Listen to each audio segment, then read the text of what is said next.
અમદાવાદના બોપલ વિસ્તારમાં 4 દિવસ પહેલા વાહન ચલાવવા અંગે ઠપકો આપવાની સામાન્ય બાબતમાં માયકા કોલેજના વિદ્યાર્થી પ્રિયાંશુ જૈનની હત્યા કેસની તપાસમાં અમદાવાદ ક્રાઇમ બ્રાન્ચે આરોપીની પંજાબથી ધરપકડ કરી છે.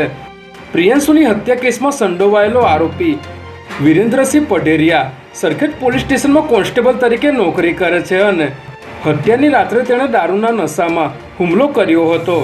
બાદમાં તે પોલીસથી બચવા ફરવાના બહાને પંજાબ તરફ ફરાર થઈ ગયો હતો. ત્યારે પોલીસે તેની ધરપકડ કરી કાર્યવાહી શરૂ કરી છે.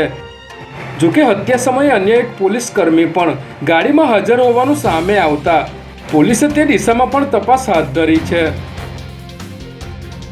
ખ્યાતિ હોસ્પિટલમાં 2 દર્દીઓના મોત બાદ તમામ તબીબો સામે માનવવધનો ગુનો દાખલ કરવામાં આવ્યો છે. જેમાં નિષ્ણાંત ડોક્ટરોએ કરેલી તપાસમાં સામે આવ્યું હતું કે તમામ આરોપીઓએ ભેગા મળીને ઓપરેશન કરી ખોટી રીતે સ્ટેન્ડ મૂકી હોસ્પિટલમાં ખોટા ડોક્યુમેન્ટ બનાવી સરકાર પાસેથી ખોટા આર્થિક લાભ મેળવવાના હેતુથી 2 દર્દીના મોત નિપજાવ્યા હતા.